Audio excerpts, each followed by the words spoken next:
शरणं रक्षा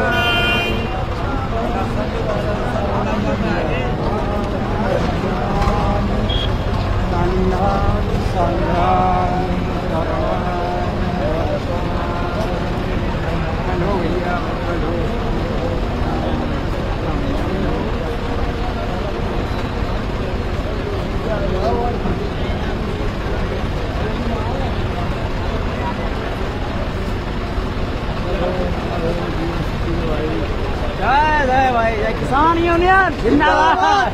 महाभैषज्य गुरु तथागत भगवान बुद्ध को नमन करते हुए उपरांत ऐसे सभी संतों, गुरुओं, महापुरुषों को नमन करता हूँ जिन्होंने भारत की संस्कृति, सभ्यता और यहाँ के दर्शन को जिंदा रखने में अपनी कुर्बानियां दी।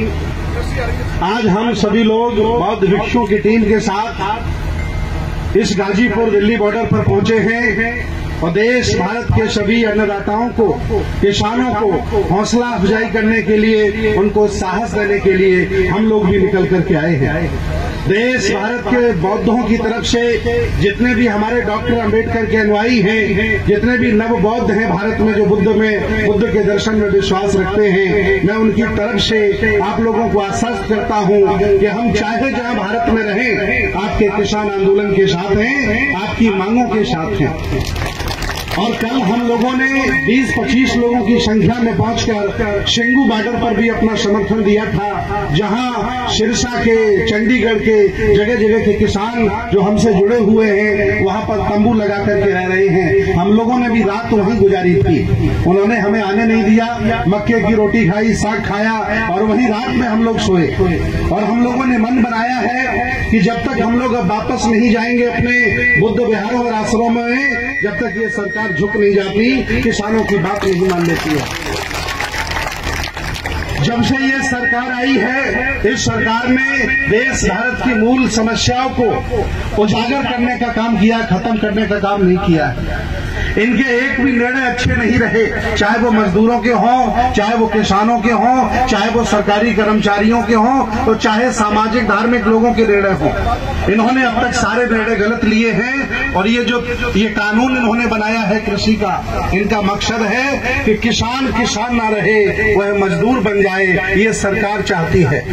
इसीलिए हम लोगों से सब छीन लेना ये चाहते हैं। वैसे भी ये डीजल इतना महंगा हमें दे रहे हैं, मैं देख रहा था इस समय 17 रुपया लीटर डीजल पड़ रहा है और यही सरकार हमें 75 रुपया लीटर बेच रही है। पहले तो हमें डीजल महंगा देती है और फिर मेहनत पसीना निकालकर हम फसल पैदा करते हैं, उसको भी सस्ता लेना चाहते हैं। इतने ये जालिम लोग हैं। इसलिए आप झुके नहीं, डरे नहीं, हम सारे लोग आपके साथ खड़े हैं। और मैं आह्वान करता हूं कि छोड़ दीजिए अपना धर्म, भूल जाइए धर्म की बातें करना, भूल जाइए अपनी जाति और मजहब। आज अन्नदाता परेशान है तो आखिर तुम्हें नींद कैसे आ रही है? देश भारत में जितने भी लोग अन्न खाते हैं उनको शर्म आ रही है और वो किसानों के साथ खड़े हैं। शायद गोबर खाने वाले ही किसानों के साथ नहीं आ रहे होंगे। मुझे बहुत दुख है, मैं दुख देखता हूं कि पूरे देश का किसान वैसे भी परेशान है, प्रकृति उसे मार रही है, ऊपर से ये सातिर लोग सरकार में बैठे किसानों को बर्बाद करना चाहते हैं। मेरी पूरी टीम तथागत भगवान बुद्ध के जितने भी अनुयायी हैं, बाबा साहब डॉक्टर अंबेडकर, कबीर, रविदास, जितने भी लोग देश भारत में रहते हैं, हमने अपील की है कि जहां जहां भी किसान अपनी मांगों को लेकर के धरना पे बैठे हैं, आप लोग उनके बीच में जाकर के कुछ नहीं कर सकते तो संख्या ही बढ़ाइए। कम से कम सरकार में मैसेज जाए कि पूरा देश किसानों के साथ खड़ा हो गया है। मैं बहुत अपने आप को गौरवान्वित महसूस कर रहा हूं कि आप लोगों के साथ खड़ा हूं और आप लोगों के सुख दुख के साथ खड़ा हूं। मैं इतनी ही अपनी बात करूंगा। बहुत बहुत धन्यवाद आप सब लोगों का। नमो बुद्धाय, जय भीम, जय संविधान, जय श्रमण भारत। जो बोले सो निहाल। शास्त्रीय अकाल। थैंक यू, धन्यवाद। किसान एकता, किसान एकता।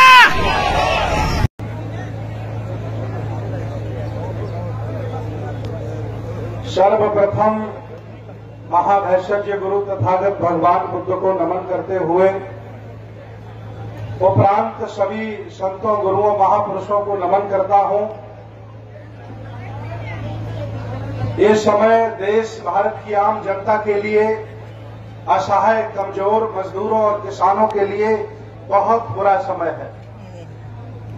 ये देश हमेशा अतिथि देवो भव वाला देश रहा है। यहां हम लोगों ने हमेशा अतिथियों का सम्मान किया है। उसी तरह से नरेंद्र मोदी नाम के व्यक्ति हमारे यहां आए और कहा कि मैं चाय बेचता हूं, और हम लोगों ने उन पर विश्वास कर लिया, उन्हें अपना अतिथि माना, उनका सम्मान रखा। लेकिन हमें पता नहीं था कि नरेंद्र मोदी हमारे विश्वास का गला घोंट देंगे और जिन्होंने उनको इस लायक बनाया उन्हीं को खत्म करने का मंसूबा बना लेंगे। ये बात जब देश भारत के असहाय, गरीब, कमजोर आईएएस, पीसीएस, जजेस, डॉक्टर, इंजीनियर, नेता, अभिनेता, व्यापारी, सन्यासी, पत्रकार के पास पहुंची तो सारे लोगों में अब ये भाव खत्म हो गया है कि मेरा कोई प्रधानमंत्री है। ये देश इस समय बिना प्रधानमंत्री के चल रहा है। इस समय इस देश को अडानी, अंबानी जैसे रईस लोग चला रहे हैं। इसलिए आज हम लोगों का ये हश्र है। याद रखना मेरे वीरों, पंजाब के लोगों, हरियाणा के लोगों, नानक के पुत्रों, अगर आप इस आंदोलन में न आए होते तो हम जैसे लोग भूखों मर गए होते, मुझे कोई एक निवाला देने वाला न होता। हम पिछले 7 दिन से आपके आंदोलन में हैं। गाजीपुर में हमने टेंट लगाया है और आपके सामने देखें ये बौद्ध भिक्षु, हम लोग 2 गाड़ियां लेकर के यहां पहुंचे हैं। मुझे किसी ने बुलाया नहीं। किसानों की आवाज, उनकी अंदर की आवाज, उनके आंसू मुझे यहां तक खींच के लाए हैं। हमने सोचा अगर मेरा अन्नदाता ही नहीं रहेगा तो ये किसी को छोड़ेगा नहीं, इसलिए हम लोग अपने मठों मंदिरों को छोड़कर आपके बीच चले आए हैं।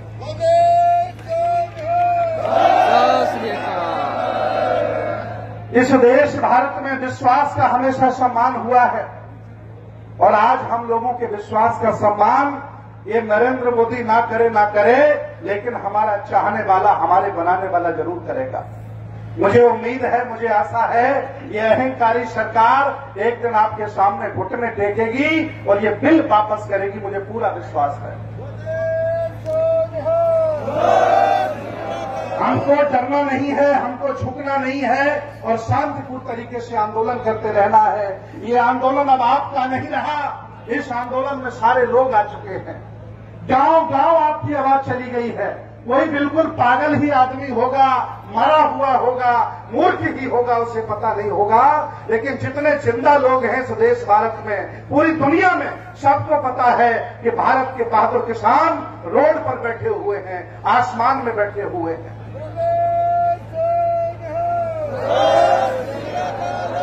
बहुत अच्छा लगा, मैं पहले आया था, अपनी बात रखी थी तो मेरे बौद्ध भिक्षुओं ने कहा कि मैं देखना चाहता हूं हरियाणा, पंजाब के मेरे बहादुर लोग किस तरह से क्या व्यवस्थाएं बनाए हैं। तो आज मैं फिर आया, आज मैं वापस फिर जा रहा हूं गाजीपुर बॉर्डर, क्योंकि वहां उत्तर प्रदेश के प्रत्येक जिले के लोग आ रहे हैं और चूंकि मैं उनका मुखिया हूं तो मुझे ही ढूंढते हैं वो, और मैं आपके बीच में हूं, इसलिए हम लोग गाजीपुर पहुंच रहे हैं और दोनों जगह से टिकरी बॉर्डर भी जा रहे हैं। राजस्थान में भी हमारे जयपुर के लोग आ गए, वहां भी हम कल जाएंगे और चारों तरफ हौसला बढ़ा रहे हैं। आप लगे रहिए, जीत हमारी होगी, मुझे पूरा विश्वास है। जो बोले सो निहाल। नमो बुद्धाय, जय भीम, जय संविधान, जय श्रमण भारत। धन्यवाद आपका। धन्यवाद।